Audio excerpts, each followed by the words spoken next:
Good day, dear learners. Welcome to another episode of Learn Math with Doc Gilma. Are you ready, class, for the next lesson? So if you're ready, just sit back, relax, and listen carefully to the topic to be discussed for today. Alright, class, let's begin. The topic I will be discussing for today's lesson is all about solving motion problems. How do we solve word problems? Number 1, understand the problem. Number 2, write the equation or inequality. Number 3, solve the equation or inequality and state the answer. Number 4, check.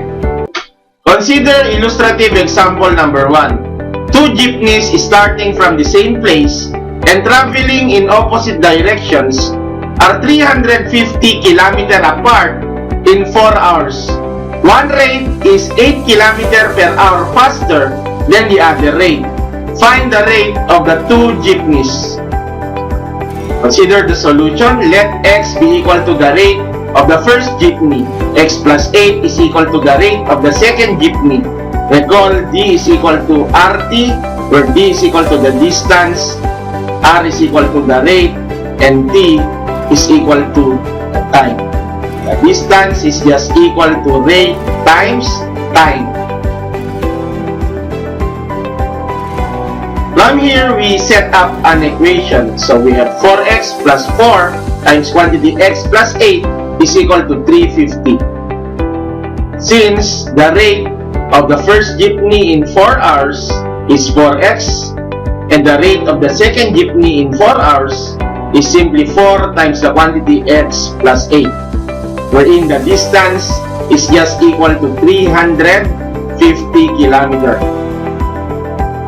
Simplifying further, applying distributive property, we have 4x plus 4x plus 32 is equal to 350. Combining similar terms, we have 8x plus 32 is equal to 350. Applying subtraction property of equality, we have 8x is equal to 350 minus 32. Simplifying further, we have 8x is equal to 318. From here, we can just cancel out 8 and 1 over 8 since they are multiplicative inverse. Cancel out 8 and 1 over 8. So we have x is just equal to 39.75 km per hour. This is simply the rate of the first jeepney. Solving for the rate of the second jeepney, we consider the rate of the first jeepney, which is 39.75 km per hour. So x plus 8 is equal to 39.75 plus 8 is simply the rate of the second jeepney. So we have 47.75 km per hour. This is simply the rate of the second jeepney. Let's check whether our answers are correct. 4x plus 4 times the quantity x plus 8 is equal to 350. So just substitute the values of the rate of the first jeepney and second jeepney. As you can see here, 350 is just equal to 350. Since 159 plus 191 is equal to 350. So we are 100% sure that our answers are correct. Two cars A and B start at the same time and travel toward each other from Kawayan City and to Tuguegarao City 190 kilometers apart. How many hours will it take for them to meet if one car travels 40 kilometers per hour and 55 kilometers per hour? Consider the solution. We let x be equal to the time when two cars meet. Recall that d is equal to rate times time, where d is equal to the distance, r is equal to the rate, and t is equal to the time. Let's consider the given conditions in this particular problem. We're going to set up a table. So as you can see here, we have 4 columns for car. We have the rate in kilometer per hour. We have the column for time in hours, and the column for the distance in kilometer. Car A is simply 40 kilometers per hour for the rate, and x for the time in hours. The distance in kilometer is 40x. For car B, we have 55 kilometers per hour for the rate, and x be the time in hours. The distance traveled for car B is 55x.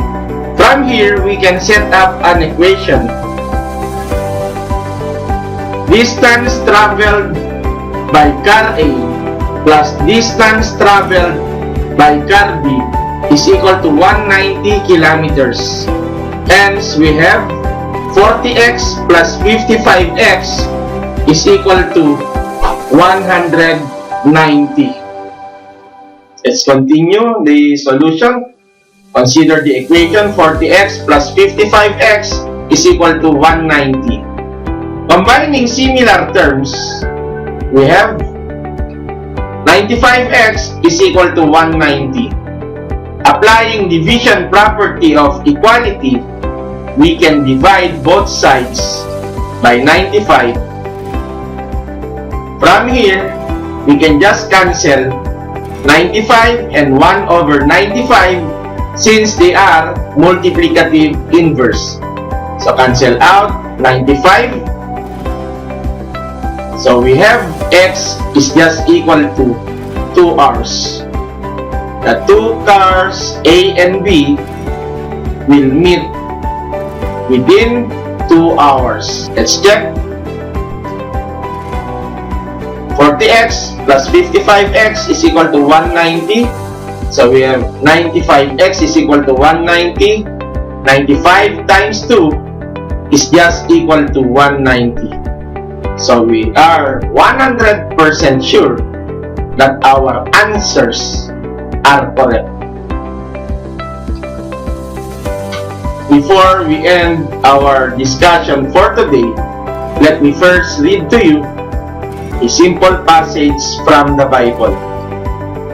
Exodus chapter 14, verse 14. The Lord will fight for you. You need only to be still. Take note, class. Skills are developed through constant correct practice, and there will always be a room for improvement. That's all for today. See you in the next lesson. Stand by for more lessons. Stay safe, everyone, and may God bless us all.